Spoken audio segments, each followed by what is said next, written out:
Welcome to the weekly address of the Almighty Sigma of the Republic of Boskasia. I am the Almighty Sigma, Jason Boski, and originally this was going to be an update about what is going on in Boskasia as far as the various ministries of Boskasia: finance, innovation and science, interior, global affairs, and culture.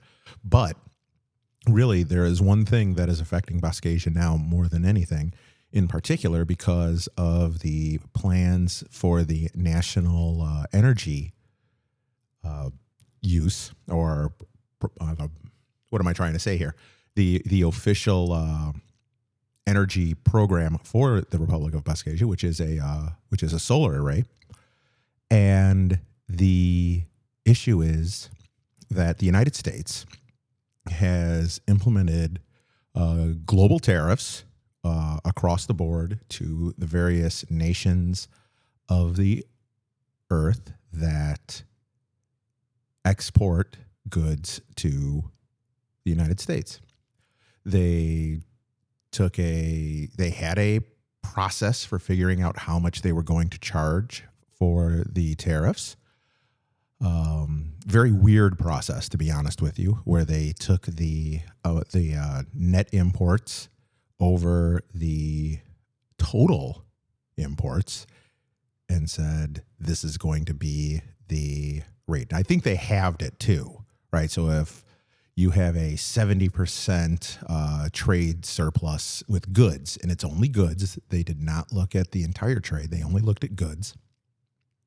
If you have a 70% trade surplus with the United States with goods, that basically meant that you would have 35% tariff applied to you.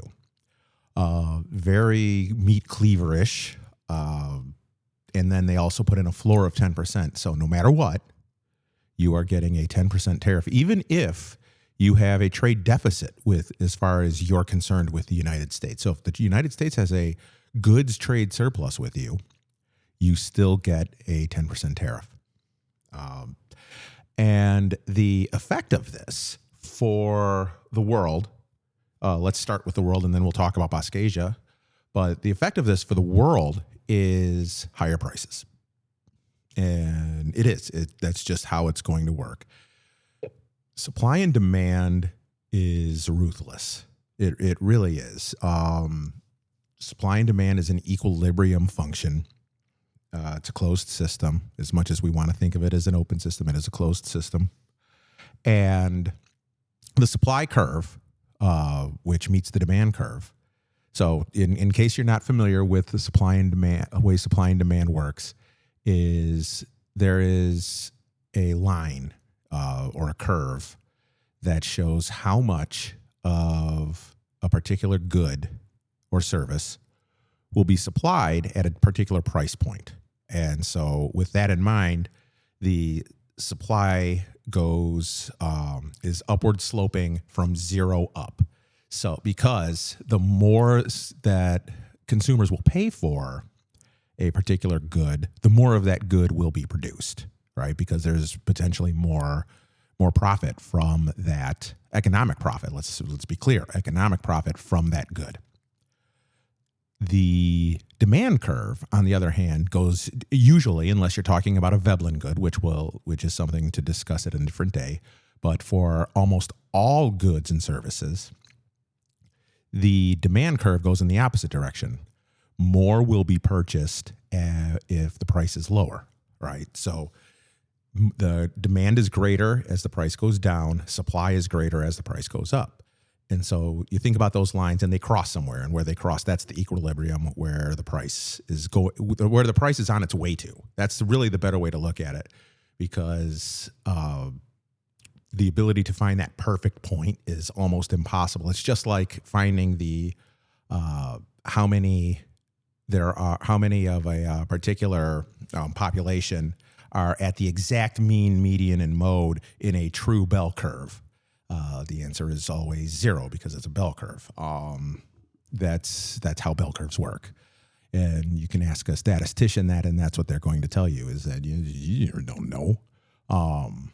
But that is the key to supply and demand. And so with tariffs going into place, the supply curve moves because you have made goods more expensive to supply, whether it's through charging a tariff on the raw materials that need to be used for the production of that good, the manufacturing of that good, or it's the additional cost associated with importing the entire manufactured good. You can't get around it. It is going to increase the price. And by doing that, you're going to move, if you can visualize it, you're going to move that line upwards is the way to look at it. I think of it as going to the left, but really you're moving it up. So by moving it up with the demand curve not changing, because the demand hasn't changed for the good. It hasn't. The demand curve hasn't changed. The quantity demanded, which is how much will be purchased at that particular price point, that will have changed because the supply curve moved. So say it used to be that you would get six widgets. Let's use the old school widgets. 6 widgets supplied at $700. Now, what you're going to see is 5 widgets produced at $800. Right, so that becomes the new price is $800 instead of $700 because you can't supply as many at the rate that they want it. And people talk about, oh, well, the sellers or the manufacturers, they're just going to eat the price. No, they're not. They might eat it in the beginning, but the free market is not going to allow that to happen over the long run. The supply curve is going to move, and it is going to affect the price. It is going to increase the price. Others have made a better description with the graph showing how much deadweight loss is associated with things like that. Those are more complicated topics than I want to get to in this address. But you can, if you do a search on your favorite search engine for deadweight loss when tariffs are implemented, you'll see the graph. Also, it doesn't help that this is an audio-only address, that we didn't do a PowerPoint to go along with it. Although maybe we will at some point, who knows? But not this time. So this is what is going to happen. You are going to see prices go up, and you're going to see capital flow out of some of those industries because and remember, that's what capitalism is. People talk about capitalism in terms of the free market. The free market doesn't care whether you are communist, socialist, fascist, capitalist, mercantilist, any of that. It doesn't care. The market is going to do what the market is going to do, and the market is that equilibrium. It doesn't matter. It's an equilibrium system. It doesn't matter whether you're talking about goods, services, or you're talking about the elk population versus the wolf population. They are systems that are going to find their equilibrium. That's just simply how it is going to work. So what's going to happen is prices are going to go up. And the quantity demanded is going to fall, right? Those are the two things that are going to happen. In the long run, if these tariffs stay on, those things are going to happen. You can't get around it. It's how these types of systems work. There will be, as the President of the United States said, there will be pain associated with this, and the pain is going to mostly fall on those that have to purchase these goods anyway.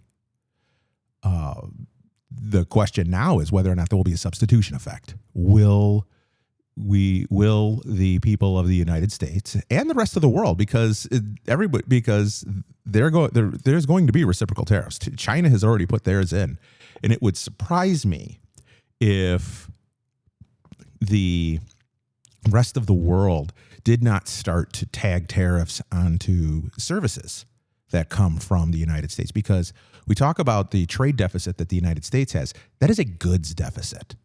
The United States is a net exporter of services to the rest of the world. That is what happens when you have a highly educated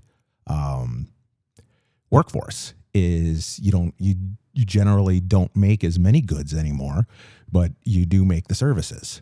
You do provide the services, and with the internet, it becomes even easier to provide those services at a reasonable rate. So that's what happens. That is what has happened with the United States.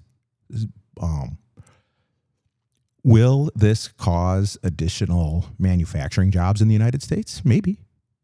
It very well could, but there's a reason that those goods were imported rather than built here. And it's because it could be done more cheaply at the level of quality that people were willing to pay for, right? And we need to be clear on that, because what people are willing to pay for and what people say they want are not the same thing, ever, right? Or I shouldn't say ever, but enough of the time, people say they want a high quality product, but they do not want to pay for a high quality product.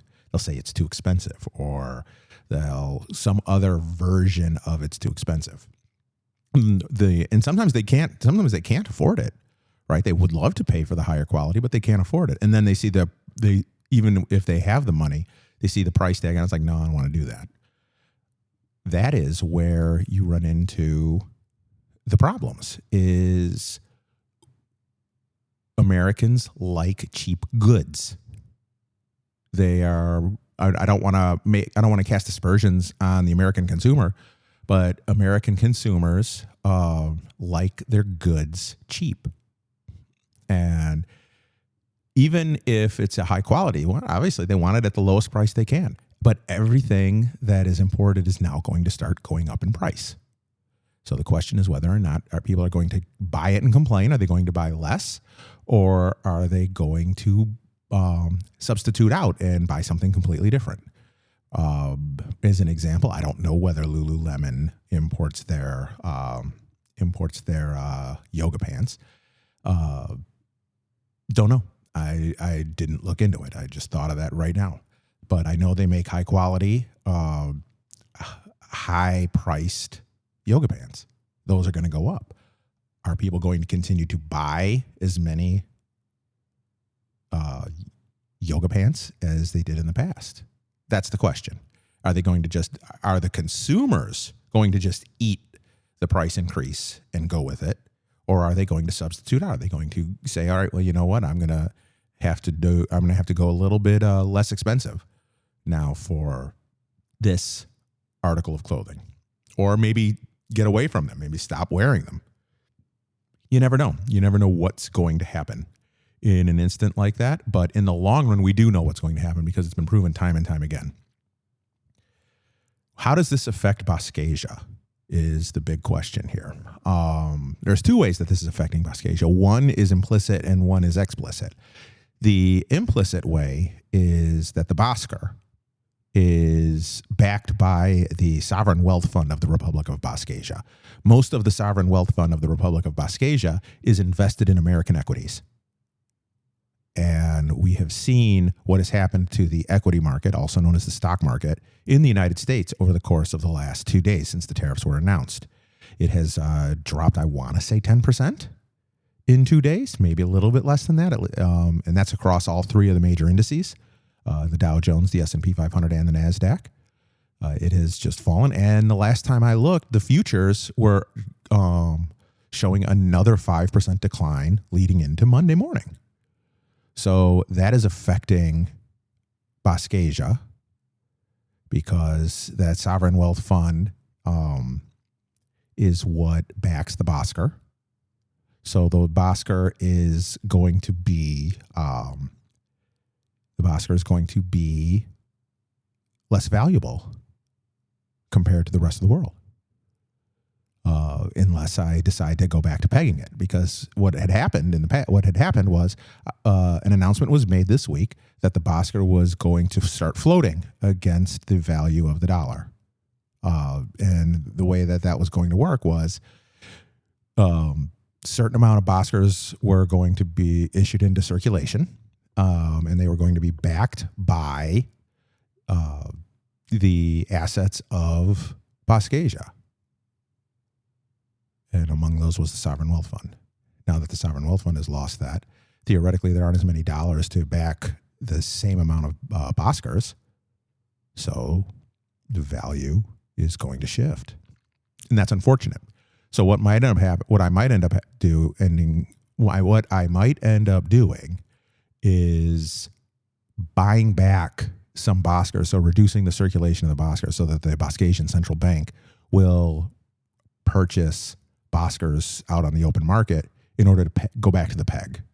And we might just end up having to do that depending on how things go, because I don't want the Bosker to lose that much value associated with or in comparison to the U.S. dollar. Particularly when we were looking at potentially doing a 28-day issue denominated in Boskers in about a month. I was thinking about doing that at the beginning of May. But I don't know if we're going to do that at this point. We might go back to U.S. dollars if people aren't confident in the float that is going on. I mean, if you want to think about how the Bosker would work, you think about it a little bit as a stable coin, I think. As far as the way I understand this, the stable coins that are backed by the, I'm forgetting what it's called, but we'll see. We'll see what I end up doing. I have to make a decision on that in conjunction with the central bank. So we'll see. But that is happening. That is happening to us. That is also affecting the ability to finance the annexation of the new land to the west of the Republic as it stands. So, as I may have spoken about before, we are in the process of annexing, a la the Louisiana Purchase style, 20 acres to the west of where Boskasia is today, which would triple the amount of land that is now sovereign as the Republic of Boskasia. This is affecting that because this is causing the value of what would be used as a down payment, unless we do an issuance that would be denominated in U.S. dollars to pay for that. But that wasn't the intention. That was part of what the initial issuance last week or 2 weeks. I guess it was last week, maybe 2 weeks ago, was there to cover, was the purchase on that. So, but with this now, we may need to find another way to do it. But the other piece of it, the explicit way that this is affecting Boskasia, is the solar array, like I was talking about before. Almost all of the parts are manufactured in China for solar panels. And I spoke with the person who will be installing the solar array in Boskasia once access is made available. And he's not sure. So we might have to scale it back. Originally, it was going to be a 50 kilowatt system, which would have allowed us to sell 90% back to the United States for this. And that would be good. That would be very good. And among other things, this is going to, if Canada decides to put on an export tax on electricity in retaliation when everything comes into effect. I know that there was talk about that happening before, and I think that they pulled it. There was a negotiation about that, and that got pulled, but it could come back. And so that would increase the price of electricity. And that would also increase the wholesale price, which means that Boskasia, we would get more for our electricity, right? That is because somehow, and, knock on wood on this one, Boskasia avoided any tariffs levied by the United States. So this was a gold mine for us. We could do this. Unfortunately, we were already in negotiation to have these built and have this put into play, and now the materials are going to increase in price. So we may have to dial it back, or we may do a 25-year treasury bond issuance that would be denominated in U.S. dollars. That would be it would be the equivalent of a municipal revenue bond from the way that United States municipalities issue debt. And what is a revenue bond? A revenue bond is where the specific revenues associated with a specific service that is provided by the municipality is what services the debt for that municipality for that bond. That is what we're looking at potentially doing with this. It would probably be in U.S. dollars, probably around $175,000 that we would issue as a 25-year bond. And that would then allow people to invest in the solar array, and it would make it possible for others to profit from the revenues that are generated from it, because the debt service, it wouldn't be ownership, it's debt, but the revenue from the solar array would go to paying off that debt. So that might still happen. We might end up having to do that. It is not pleasing to me to watch such a horrendous decision being made based upon the biases of the head of government for the United States, because the president has been talking about tariffs as a panacea for the better part of 30 years. What is amazing to me beyond that is people believing that this is a good idea because they believe that this is better than paying an income tax. They think that they would rather pay more for their goods and services than having income tax. And I don't understand. They are going to be worse off by doing it this way than they are with an income tax, because this destroys supply. This absolutely destroys supply, right? An income tax decreases demand, but demand is not going to be that much. It's not going to increase that much by reducing the income tax. Well, we've seen that before. Demand does not increase that much on a macroeconomic level when you decrease the income tax. Where that money ends up going, because it's disposable income, that ends up going more into the stock market or the equities market or the bond market. And the result of that is that you have an inflated price for your equities. This is how you end up with a price earnings ratio that is climbing, is when you reduce income taxes on the wealthy. I mean, you think about it, right? They say, oh, well, we want to do that because we want to give people more of an opportunity to invest and take part in the capitalist society. And I get that. I understand. The issue that I have had for years, and if there's anybody who has a different perspective on it or wants to potentially correct me, that's great. Almighty Sigma at Boskasia.org. ALMIGHTYSIGMA at BOSKASIA.org. When you buy stock, what you are doing, you aren't really investing in the clinical term. And what I mean by that is, if you were to buy the treasury bonds that we issue, that are, I suppose you could call them revenue bonds, that we issue for the solar array. In a way, you are truly investing in that solar array because your income or your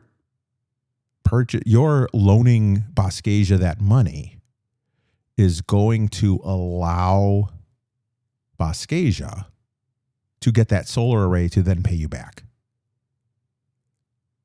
If you were to buy that debt afterward, you have not, that money that you are putting in did not help Boskasia implement the solar array. There is a theory that you could say, as far as on the debt side goes, that the ability to buy that bond after it is issued increases the liquidity and therefore decreases the required yield that Boskasia would have to pay on that bond. There is some truth to that, but your money isn't what helped Boskasia. You are buying somebody else's help of it.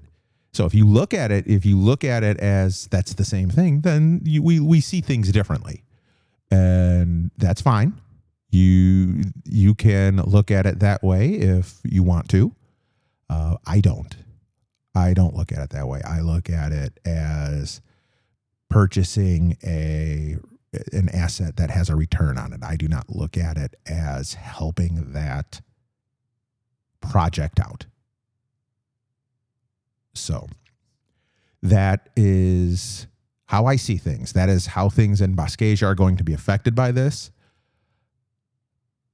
It will be interesting to see how things continue on from an economic perspective with these tariffs. Will the titans of American industry be able to get them to be pulled back a little bit? I read something in a magazine called The Bulwark, or at least it's a website. I assume it's a magazine also, where they said that this is basically the end of the American empire. Now, I'm not sure that I completely believe that, but the reasoning that they gave is that when America can be this petulant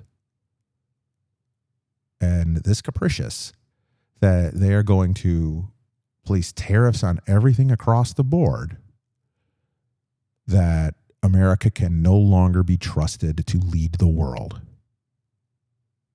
And that is a scary thought. That is a scary thought for Boskasia. That is a scary thought for the world, because whether you think that America has done a good job leading the world or not, it is difficult to argue with the stability that there has been with America at the helm. I don't know what will happen from here if the world order splinters and fragments, right? Especially given the American politics, where you have one side that wants to be part of the global community and wants to lead that global community, and then you have another very strong faction that, for whatever reason, believes in isolationism and using what they see as American clout to get quote unquote good deals. Now, if you remember last week when I talked about the qualities or tenets of Boskaism, which are what we use to govern Boskasia and determine how we want Boskasia to be seen on the micronational and in the world and the global stage, the eighth tenet is magnanimity.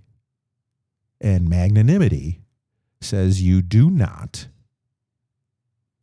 use your power in a coercive manner like that. You use your power because you use your power because the world believes in you. You don't use your power to grind someone into the ground to make them give you concessions because you're the big strong one, because you're threatening. That's mafia politics. And Boskasia will have no part of that. So that is my address for this week. As I said in a few fora, I'm going to try and keep it in the 30-minute range. And so that's where we are today. Next week, when I address the people of Boskasia, we will talk more about the Boskasian Bosker. We'll talk about the 25 or 20-year bond issuance that we'd like to do. And I also talk about the dark sky certification that Boskasia is going to be looking forward to, plus anything else going on in the world that is going to affect the people and the Republic of Boskasia. Thank you for tuning in this week. My name is Jason Boski. I am the Almighty Sigma of the Republic of Boskasia. If you have any questions or comments, feel free to email almightysigma@boskasia.org. Have a great day.